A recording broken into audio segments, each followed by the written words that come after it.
This is just a little visual representation of my career progression. You know, I haven't put everything on here, but in general, I did start out with a degree in English with a dual major in literature and writing because I liked both.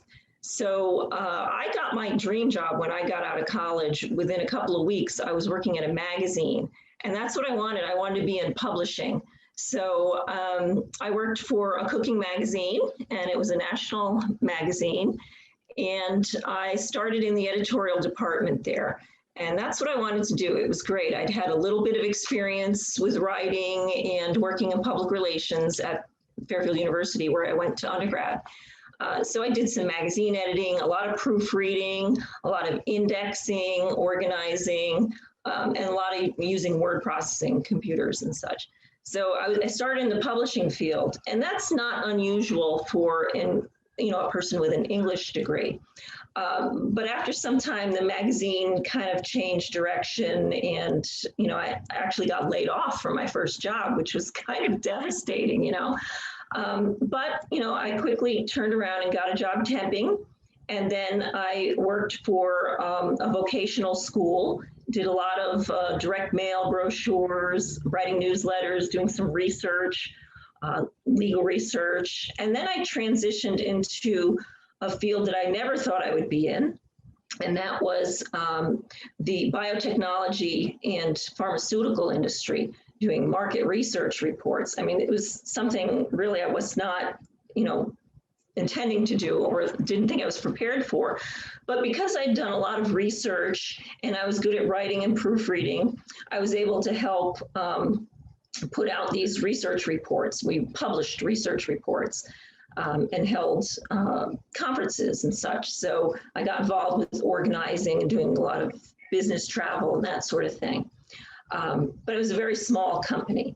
So mostly these were smaller companies, not a lot of potential progress, So I moved on. I got into real estate, the real estate field, ended up working for a couple of commercial real estate firms, did some public relations, tenant relations, even got into accounting and some bookkeeping, which was totally, opposite from my background dealing with words and writing.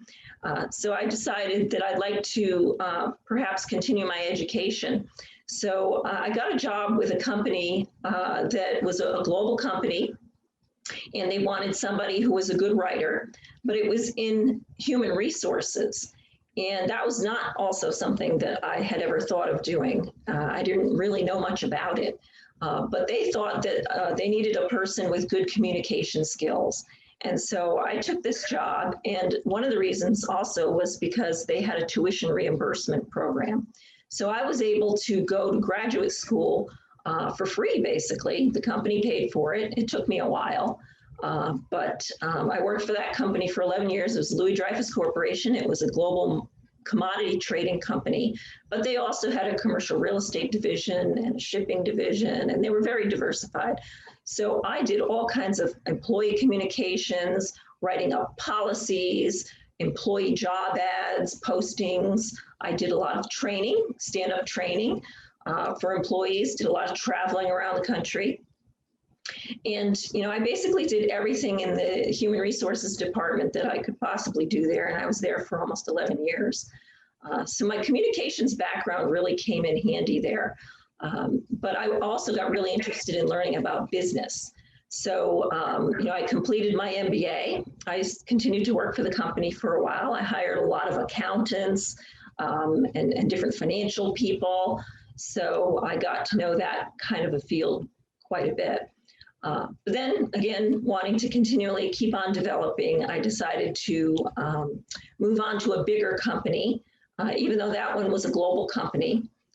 So I found a job with GE Capital, and they wanted somebody who was very familiar with recruiting, which I had been doing, interviewing applicants, recruiting, doing campus recruiting, college recruiting. So this is what I focused on at GE. But I got involved with lots of other projects as well. In a big company, that's something you can do. You can do a lot of projects. So I worked on career websites.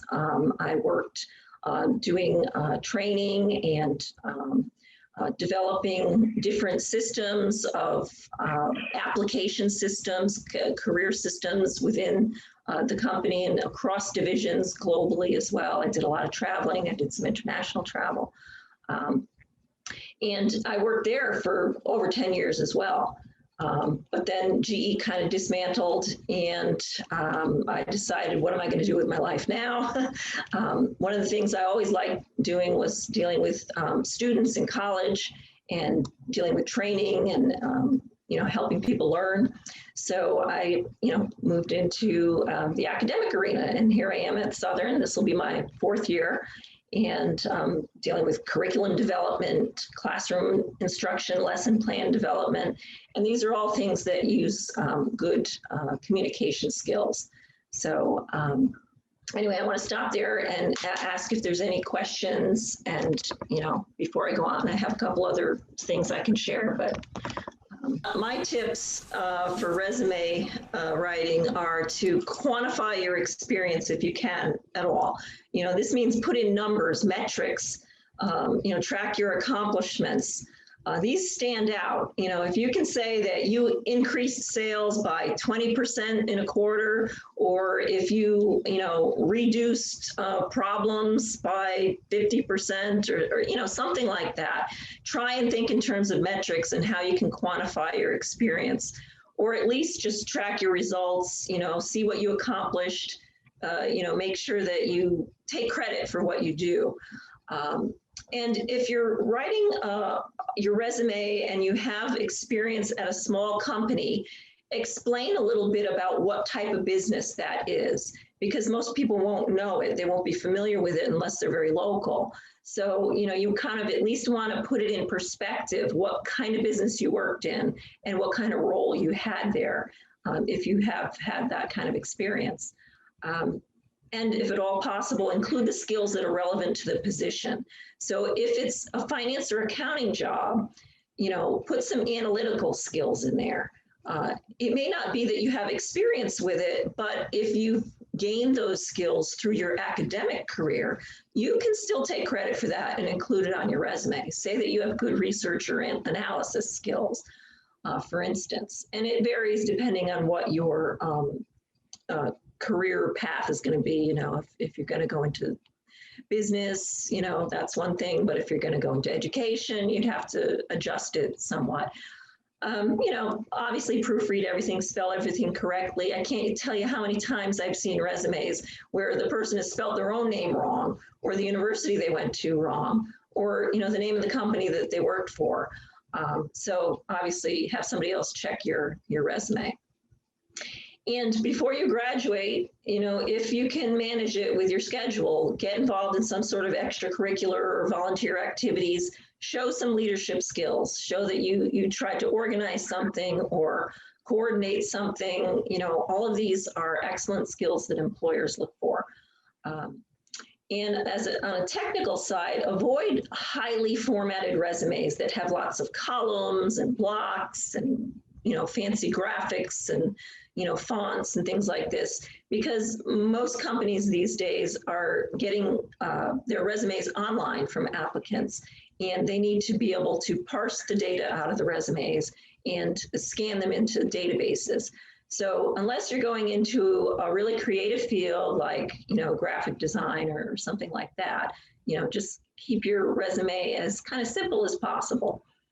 Spell out everything, put your jobs in chronological order with the most recent first.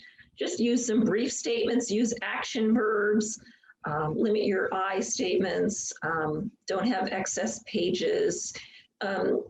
Save it as a file with your name in it, but save it as a PDF file and submit it as a PDF, because you don't want people having access to your resume and being able to adjust it or change it, which I actually had happen to me with a recruiting firm that I was working with. The agency actually changed my resume and made a change that I didn't approve. So keep in mind too that, once you get your resume done, you can kind of leverage that to use for your LinkedIn profile, which is something else we can talk about. But if you want to talk about resumes now, we can do that.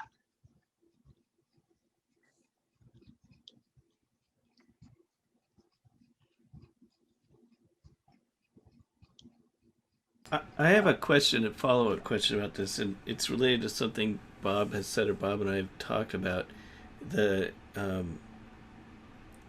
For me, when I did resumes or was helping people make resumes, it's sometimes a challenge to figure out what activities a person has done that fits into those first couple of bullet points.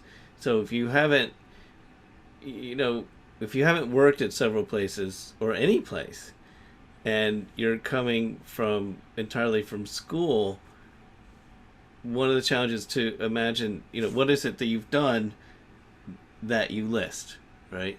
And Bob mentioned that something about you that's authentic and sort of unique to you that I might notice. Do you have any? Could you guys talk about how people without a lot of workplace experience can do that?